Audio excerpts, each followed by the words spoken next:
On either side the river lie long fields of barley and of rye, that clothe the wold and meet the sky. And through the fields the road runs by to many-towered Camelot, and up and down the people go, gazing where the lilies blow, round an island there below, the island of Shalott. Willows whiten, aspens quiver, little breezes dusk and shiver, through the wave that runs forever by the island in the river, flowing down to Camelot. 4 grey walls and 4 grey towers overlook a space of flowers, and the silent isle embowers the Lady of Shalott. By the margin willow-veiled slide the heavy barges trailed by slow horses, and unhailed the shallop flitteth silken-sailed, skimming down to Camelot. But who hath seen her wave her hand, or at the casement seen her stand, or is she known in all the land, the Lady of Shalott?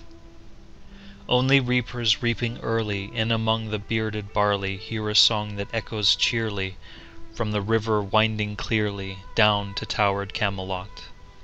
And by the moon the reaper weary, piling sheaves in uplands airy, listening, whispers, "'Tis the fairy Lady of Shalott." There she weaves by night and day a magic web with colours gay. She has heard a whisper say a curse is on her if she stay to look down to Camelot. She knows not what the curse may be, and so she weaveth steadily, and little other care hath she, the Lady of Shalott. And moving through a mirror clear that hangs before her all the year, shadows of the world appear. There she sees the highway near, winding down to Camelot.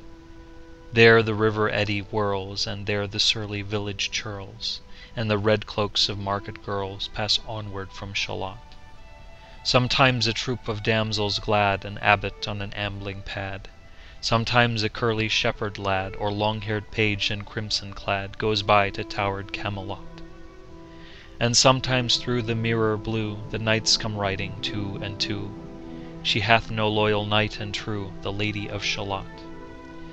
But in her web she still delights to weave the mirrored magic sights, for often through the silent nights a funeral with plumes and lights and music went to Camelot. Or when the moon was overhead came 2 young lovers lately wed. "I am half sick of shadows," said the Lady of Shalott. A bow shot from her bower eaves, he rode between the barley sheaves. The sun came dazzling through the leaves, and flamed upon the brazen greaves of bold Sir Lancelot. A red-cross knight forever kneeled to a lady in his shield, that sparkled on the yellow field beside remote Shalott. The gemmy bridle glittered free, like to some branch of stars we see, hung in the golden galaxy. The bridle bells rang merrily as he rode down to Camelot, and from his blazoned baldric slung a mighty silver bugle hung, and as he rode his armour rung beside remote Shalott.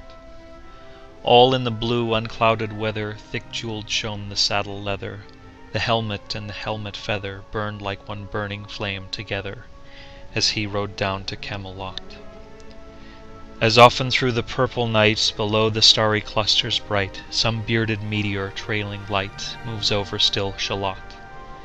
His broad clear brow in sunlight glowed, on burnished hooves his war-horse trode, from underneath his helmet flowed his coal-black curls as he rode down to Camelot.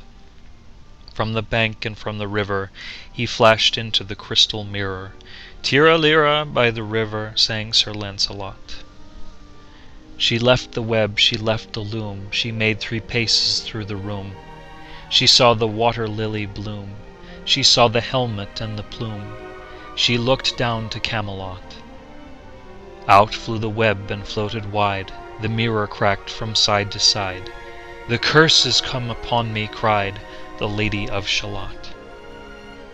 In the stormy east wind straining, the pale yellow woods were waning, the broad stream in his banks complaining, heavily the low sky raining over towered Camelot. Down she came and found a boat beneath the willow left afloat, and round about the prow she wrote, the Lady of Shalott. And down the river's dim expanse, like some bold seer in a trance, seeing all his own mischance, with a glassy countenance, did she look to Camelot. And at the closing of the day she loosed the chain, and down she lay. The broad stream bore her far away, the Lady of Shalott. Lying robed in snowy white, that loosely flew to left and right, the leaves upon her falling light, through the noises of the night, she floated down to Camelot. And as the boat had wound along the willowy hills and fields among, they heard her singing her last song, the Lady of Shalott. Heard a carol, mournful, holy, chanted loudly, chanted lowly, till her blood was frozen slowly, and her eyes were darkened wholly, turned to towered Camelot. For ere she reached upon the tide the first house by the water side, singing in her song she died, the Lady of Shalott. Under tower and balcony, by garden wall and gallery, a gleaming shape she floated by, a course between the houses high, silent into Camelot. Out upon the wharfs they came, knight and burgher, lord and dame, and round the prow they read her name, the Lady of Shalott. Who is this, and what is here? And in the lighted palace near died the sound of royal cheer. And they crossed themselves for fear, all the knights at Camelot. But Lancelot mused a little space. He said, "She has a lovely face.